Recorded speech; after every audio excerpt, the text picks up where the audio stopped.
के मिश्र भाजपा प्रत्याशी के समर्थन में मल्लावा पहुंचे योगी आदित्यनाथ ने कांग्रेस सपा बसपा को लिया निशाने पर।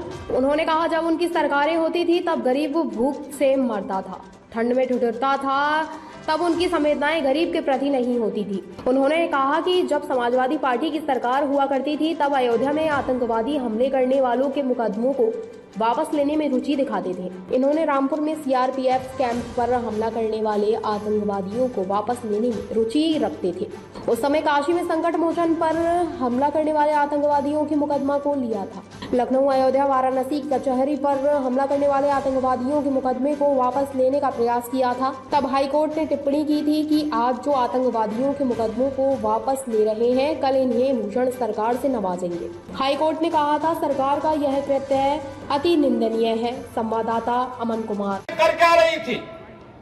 इनकी जब सरकारें थी, गरीब भूखों मरता था, ठंड से ठिठुरने के लिए मजबूर होता था, बीमारी में स्वास्थ्य सुविधाओं के अभाव में दम तोड़ता था, और इनकी संवेदना तब गरीब के प्रति नहीं होती थी।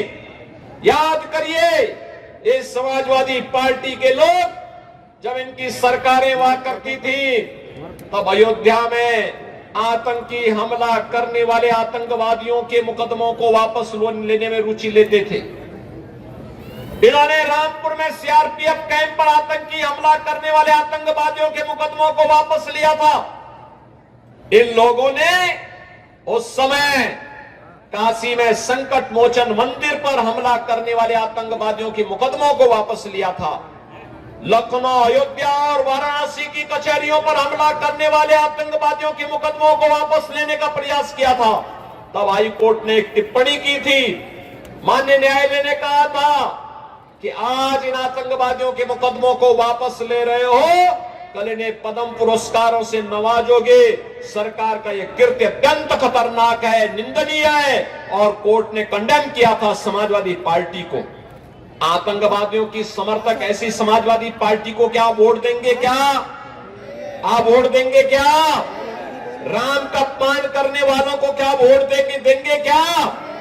और बहनों और भाइयों, अब तो इन्होंने सेंध लगानी शुरू कर दी है। जब इनको लग गया कि अब कुछ नहीं होने वाला है, जनता बहरंग करने वाली है, अब ये लोग क्या करने जा रहे हैं? अब इन्होंने अपने मैनिफेस्टो में कुछ चीजों का उल्लेख किया है। क्या कहा है? कहा है कि अगर कांग्रेस और समाजवादी पार्टी की सरकार आती है तो पिछड़ी जाति को मिलने वाले आरक्षण में से एक हिस्सा मुसलमानों को दे देंगे।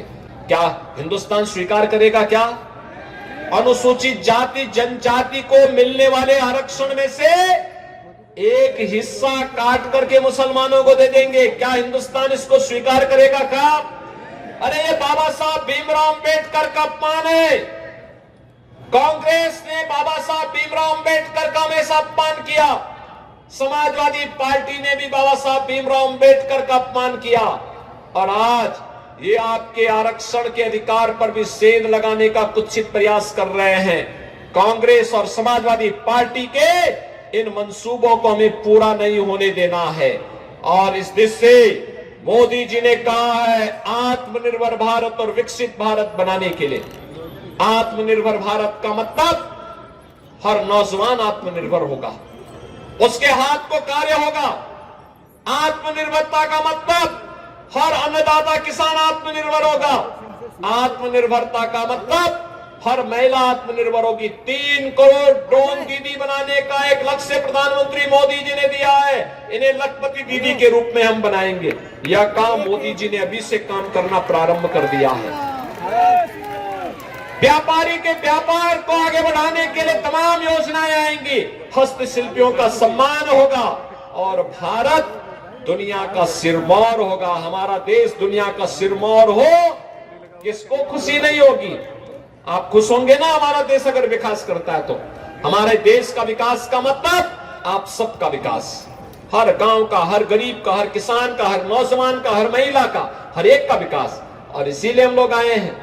हमें विकसित भारत के लिए इस चुनाव में वोट करना है। आप सहमत हैं? मोदी जी के साथ सब खड़े हैं ना? मोदी जी अभी कुछ देर के बाद इटावा आने वाले हैं। मैं भी वहीं जा रहा हूं। मोदी जी के पास आपकी आवाज पहुंचनी चाहिए। पहुंच जाएगी? बहनों और भाइयों, इसके लिए आपको वोट पोल करना होगा। चुनाव के दिन चतुर्थ चरण में आपको मतदान में भाग लेना होगा। मतदान में भाग लेंगे, हर एक मतदाता को मतदान स्थल पर लेकर के जाएंगे, अशोक रावत बन करके और मोदी जी का प्रतिनिधि बन करके प्रत्येक मतदाता को मतदान केंद्र पर लेके जाएंगे। सहमत हैं? मैं आश्वस्त होकर के जाऊं, घर घर बताएंगे। तो मेरे साथ बोलेंगे, भारत माता की, भारत माता की, भारत माता की। अभी चल रहे मतदान डालने। देश के अंदर विकास के बड़े बड़े कार्य हो रहे हैं। हाईवे, रेलवे, एक्सप्रेसवे, एयरपोर्ट, बड़े बड़े उद्योग लग रहे हैं। पीएम श्री पार्क आपके सिरदोई और लखनऊ के बीच में बनने जा रहा है, जिसमें 1000 एकड़ क्षेत्रफल में एक नया अत्याधुनिक सुविधाओं से युक्त टेक्सटाइल पार्क बनने जा रहा है, जिसमें हजारों नौजवानों को नौकरियां मिलेंगी। One district one medical college, जिसकी सौगात पहले ही इस जनपद को प्राप्त हो चुकी है। हर घर नल की योजना हो या देश भर में IIT, IIM, AIIMS, triple IT, NIT, world class university, इसकी एक लंबी श्रृंखला फैलाने का कार्य हो। ये मोदी जी के नेतृत्व में नए भारत के नए विकास की यात्रा है। ताज़ा खबरों से जुड़े रहने के लिए हमारे चैनल को सब्सक्राइब करें और बेल आइकन को दबाना ना भूलें, ताकि हर खबर की नोटिफिकेशन आपको मिलती रहे।